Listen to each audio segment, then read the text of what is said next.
నమస్తే అండి. నేను మీ సంజన. అందరూ ఎలా ఉన్నారు? బాగున్నారా? మీ అందరూ బాగుండాలని మనస్ఫూర్తిగా కోరుకుంటున్నాను. మళ్ళీ ఇంకొన్ని మంచి మాటలతో మీ ముందుకు వచ్చేసాను. వీడియోని స్కిప్ చేయకుండా లాస్ట్ వరకు చూడండి. ఈ కథ గురువుకి శిష్యుడికి మధ్య జరిగిన కథ. ఒక నగరంలో విద్యాభ్యాసం పూర్తి చేసుకున్న శిష్యుడు గురువుగారి పాదాలకు నమస్కరించి ఇంటికి బయలుదేరుతుండగా గురువుగారు శిష్యునికి ఒక అద్దాన్ని బహుమానంగా ఇచ్చి ఇలా అంటాడు. ఈ అద్దాన్ని ఏ వ్యక్తి ముందు ఉంచినా ఆ వ్యక్తి యొక్క మంచి చెడులన్నీ ఈ అద్దంలోని కనిపిస్తాయి అంటాడు. శిష్యుడు చాలా సంతోషపడతాడు. అద్భుతమైన బహుమానం గురువుగారు ఇచ్చినందుకు. అందుకు ధన్యవాదాలు తెలియజేస్తూ ముందుగా గురువుగారి గురించే తెలుసుకుందామనుకొని ఆ అద్దాన్ని గురువుగారి వైపు తిప్పుతారు. అందులో గురువుగారు మనసులో ఉన్న చెడు గుణాలన్నీ కనిపిస్తాయి. కోపం కనపడుతుంది, ద్వేషం కనపడుతుంది, క్రోధం, అహంకారం అన్నీ కనపడతాయి. గురువుగారు కదా ఏమీ మాట్లాడకుండా నమస్కరించి ఇంటికి బయలుదేరతాడు. దారిలో అనుకుంటాడు, గురువుగారేంటి ఇలా ఉన్నాడు? గురువుగారిలో ఇన్ని చెడ్డ గుణాలున్నాయా? ఈరోజు కూడా గురువుగారిలో ఉన్న చెడు గుణాలను పోగొట్టుకోలేదా అని అనుకొని నిదానంగా గురువుగారి మీద ఉన్న నమ్మకం, గౌరవం పోతుందేమో అనుకుంటూ వెళుతూ ఉంటే దారిలో అతనికి చిన్ననాటి స్నేహితుడు కనపడతాడు. మళ్ళీ అనుకుంటాడు, సరే ఈ మిత్రుణ్ణి ఒక్కసారి పరీక్షిద్దామనుకొని ఆ మిత్రుడి దగ్గరికి వెళ్ళి, అరే ఒకసారి ఈ అద్దం వైపు తిరిగి చూడు అని అంటాడు. అనగానే ఆ స్నేహితుడు అద్దంలోకి చూస్తాడు. వెంటనే ఇతనికి అతనిలో ఉన్న అవగుణాలన్నీ కనపడతాయి. కామ, క్రోధ, లోభాలన్నీ ఉంటాయి. ఆ స్నేహితుని మీద కూడా ఉన్న నమ్మకం పోతుంది. అలా ఆలోచిస్తూ వెళ్తూ ఉండగా దారిలో తన బంధువు ఒక అతను కనిపిస్తాడు. ఇతన్ని కూడా ఒకసారి పరీక్షిద్దామనుకొని దగ్గరికి వెళ్ళి మాట్లాడి, ఒకసారి మీ ముఖాన్ని అద్దంలో చూడండి అని అంటాడు. అతనిలో కూడా ఎన్నో అవగుణాలు కనపడతాయి. అతని మీద కూడా నమ్మకం పోతుంది. ఇతను కనిపిస్తుంది, అందరి లోపల ఇన్ని అవగుణాలున్నాయా? నా స్నేహితుల్లోనూ చెడు గుణాలున్నాయి, బంధువుల్లోనూ అవలక్షణాలున్నాయి, ఆఖరికి గురువుగారిలో కూడా ఉన్నాయి. సమాజంలో అందరికీ అవగుణాలు కనబడుతున్నాయి. అసలేం జరుగుతుంది? ఈ సమాజం బయటకు చెప్పేదొకటి, లోపల ఉండే ఆలోచన మరొకటా? అందరూ ద్వంద్వ వైఖరిలో జీవిస్తున్నారు.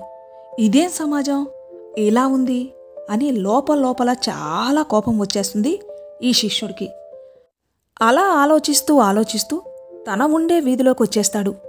అలాగే తన ఇంట్లోకి వెళతాడు. అనుకుంటాడు, అమ్మా నాన్నల మనసులు చాలా నిర్మలం, చాలా స్వచ్ఛత, ఎటువంటి అవగుణాలు వాళ్ళల్లో ఉండవని అనుకుంటాడు. నాన్నగారైతే సమాజంలో మంచి గుర్తింపు ఉన్న వ్యక్తి. అందరూ ఆయన స్వభావాన్ని గౌరవిస్తూ ఉంటారు. అమ్మను కూడా ఒక దేవతగా భావిస్తాడు. ఈ శిష్యుడు అనుకుంటాడు, నేను నాన్నగారి దగ్గరికి వెళ్ళి ఒకసారి అద్దంలో చూసుకోమని చెప్దాము అనుకుంటాడు. అలాగే తండ్రి దగ్గరికి వెళ్ళి, నాన్నగారు మీరు ఒకసారి మీ ముఖాన్ని ఇందులో చూపించండి అని అంటాడు. తండ్రిలో కూడా అవగుణాలు, చెడు లక్షణాలు కనిపిస్తాయి. నాన్న మీద ఉన్న నమ్మకం కూడా పోతుంది. అమ్మకు చూపిస్తే అమ్మలో కూడా అవగుణాలు కనిపిస్తాయి. వెంటనే ఆ యువకుడు ఆలస్యం చేయకుండా ఆ అద్దాన్ని తీసుకెళ్లి గురువుకిస్తూ అంటాడు, గురువుగారు ఈ సమాజంలో అసలేం జరుగుతుంది? చూస్తుంటే అందరూ మోసం చేస్తూ బ్రతుకుతున్నట్లు అనిపిస్తుంది.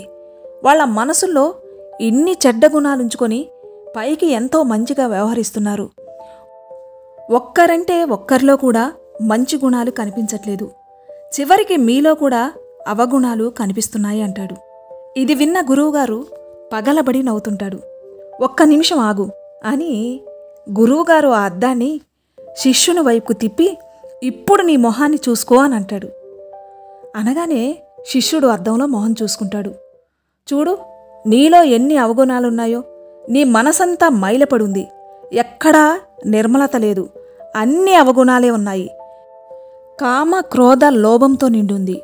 ఈ అద్దాన్ని నీకిచ్చింది ఎందుకంటే నిన్ను నువ్వు చూసుకొని నీలో ఉన్న చెడు గుణాలను పోగొట్టుకోమని, నువ్వు రోజంతా అందరి లోపాలు వెతుకుతున్నావే గాని నీలో ఏం లోపాలున్నాయో చూసుకోవట్లేదు. ఈ సమాజంలో అందరూ ఇదే చేస్తున్నారు. ఇతరుల తప్పులను వెతుకుతున్నారు. వాళ్ల పొరపాట్లను వేలెత్తి చూపిస్తున్నారు. వాళ్ల గురించి మాట్లాడుకుంటూ తమ సమయాన్ని వృధా చేస్తున్నారు. తనలో ఉన్న అవగుణాలను, తనలో ఉన్న చెడును పోగొట్టుకోవడానికి ప్రయత్నం చేయట్లేదు. సమస్య ఏంటంటే ఎదుటి వాళ్ల తప్పులను వెతకడంలోనే బిజీ అయిపోతున్నారు. అందరూ తమ తమ తప్పులను తెలుసుకొని సరిదిద్దుకున్నట్లయితే సమాజం అంతా మంచితో నిండి ఉంటుంది. ఏమంటారు ఫ్రెండ్స్? మనం ఎదుటి వాళ్ళ తప్పులను వెతికే పనిలోనే ఉంటామే కానీ అలా చెప్పుకుంటూ మన టయాన్ని వేస్ట్ చేసుకుంటామే కానీ మనలో ఉన్న లోపాల్ని, మనలో ఉన్న చెడు గుణాల్ని, మనలో ఉన్న అవలక్షణాల్ని సరి చేసుకోవడానికి ప్రయత్నం కూడా చేయము. వీడియోని చివరి వరకు చూసినందుకు మీకు ధన్యవాదాలు. మళ్ళీ ఇంకొన్ని మంచి మాటలతో నెక్స్ట్ వీడియోలో కలుస్తాను. అంతవరకు సెలవు.